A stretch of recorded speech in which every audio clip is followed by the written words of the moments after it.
Supposed to do a hanging sculpture.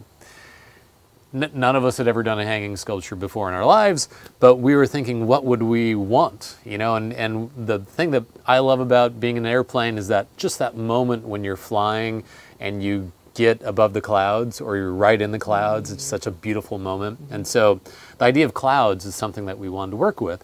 And so then we're like, well, how can we show a cloud? And this is San Jose, so this is Silicon Valley. This is where, like, you know, all the high-tech companies are flying in and out of. It's got to be digital somehow.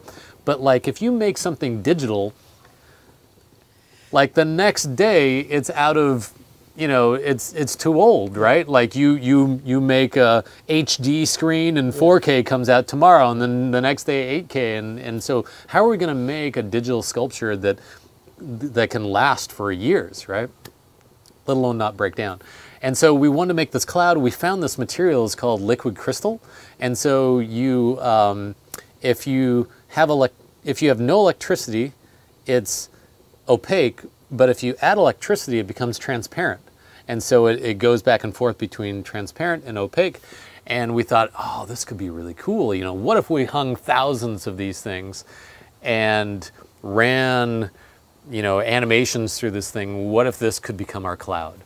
And the problem is that to switch a little bit of electricity, or to make it like gradate from transparent to opaque without just going conk, conk, conk, conk, you had to use like a little tiny bit of electricity, and we had all sorts of, you know, prototypes that didn't work. So anyways, we ended up coming up with this idea, and we finally got to build it, and we had this moment where we got to turn it on and you'd see it all work, and it was like, oh, can actually work. Actually, we only had one layer of it, but then we layered it and layered it and layered it, and it became this really big thing. And so the concept here is that what we're doing is we're taking weather data from around the world, and every 20 seconds we switch to a different city in the world, and there's a display there that says which city we're looking at, and the weather of that city affects the patterns in the cloud.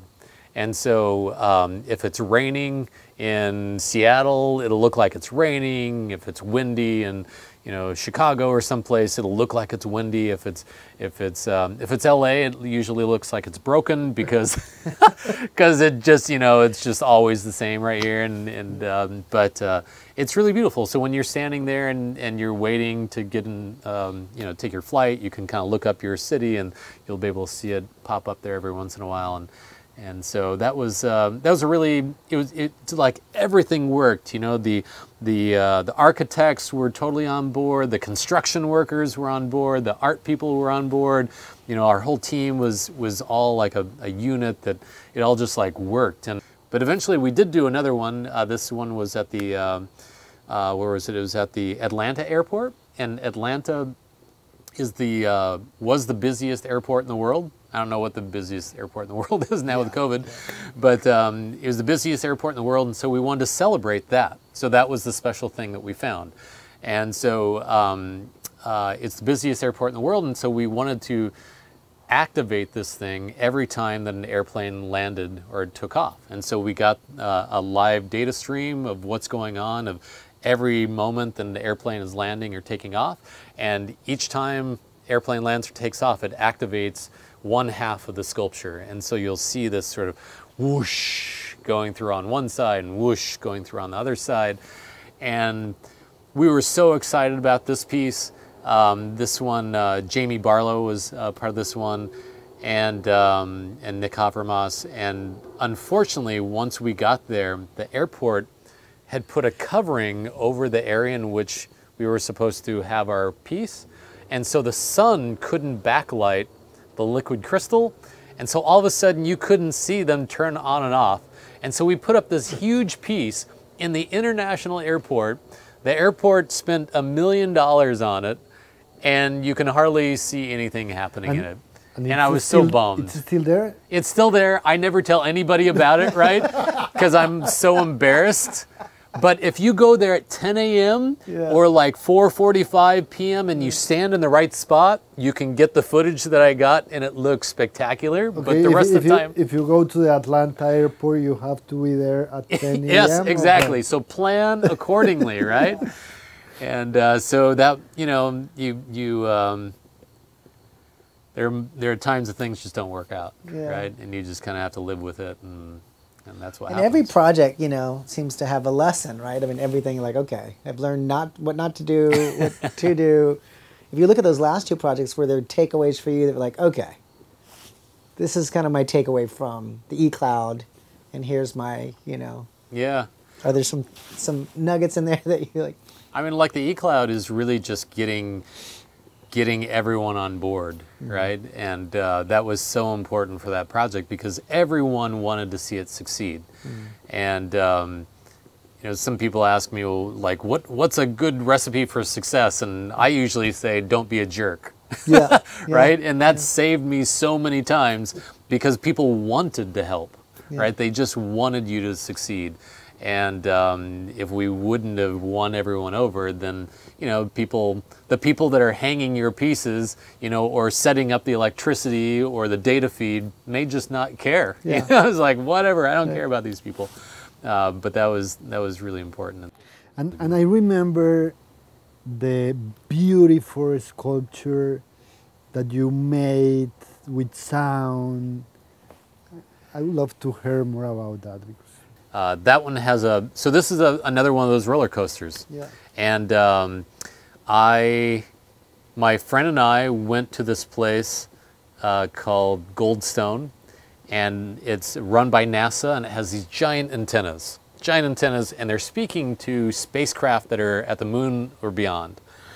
And we went out there, and it's really quiet because it's the desert, and these giant antennas. We knew, one, that they were sending all this information back and forth to like impossibly far away places like Jupiter and beyond the edge of the solar system and Mars and all this sort of stuff. So it was like sending all this information, but we couldn't hear anything. And we also like didn't really know where, we can't see the spacecraft, right? Because they're really far away. And it's and so I remember thinking, well, what if I could listen to the location of satellites? Like when we're out there, you could hear like the rustle of a lizard. You could hear a bird fly across. So you could listen to something going across the sky. And these satellites go across the sky. And so what if we could do something like that? Well, unfortunately, what I was doing at the time, like all the funding went away, and I had no money to do anything. And I was like, oh, okay, well that was some cool ideas, but now we'll never get to do them. And then I ended up being at a party, and another party, right? And I bumped into this guy, and I'd given a talk somewhere, and I just walked up to whoever was there, and I was like, hey, how are you? What do you do? And he's like, oh, I'm an audio engineer. And I was like, oh, really? I've always thought about this project where I could listen to the location of satellites, and I've seen these rooms with speakers all over the place, and you could play sounds everywhere. And he's like, oh yeah, that's what I do all day long. And I'm like, no way, really? And I was like, do you want to collaborate on this thing? He's like, yeah. But we had no project, right? We had no funding to do anything. And I was like, okay, but I at least found a person, right? And then a few months later, someone from NASA was asking us if me and David Delgado, again, if we had any ideas on how to tell people that NASA studies the Earth. Most people don't think about NASA studying the Earth. They think of astronauts, or they think of robots on other planets, but they don't think of us studying our planet. And there's actually like 19 satellites that are looking at our oceans and figuring out sea level rise and carbon dioxide in the air. We look at earthquakes, and we look at ice in different parts of the world. And it's really amazing that we're actually trying to help us understand our home planet. But most people don't know that, and NASA wanted to tell people that. And so we're trying to brainstorm, and David was like, hey, what about that sound project? And it was like, oh yeah, but NASA would never let us do this, right? And they went for it. And I was like, no way. And so we were thinking about this, and then David had this great epiphany. He was like, you know, if we say that we're going to do this installation at this festival in New York, and it's a sound installation, we show a bunch of speakers, like 3 people may show up, right? Audiophile, people like really like music or something like that may show up, but nobody else is going to show up. We need an object of wonder to like draw people in. And so like, oh, that's awesome. And so we called up another guy, Jason Klomoski, who's an amazing architect. And we said, okay, you know, we want to do this thing and we need an object of wonder. And he came up with this amazing idea of a seashell. And you know, when you have a seashell, you can listen to the ocean or what sounds like the ocean side.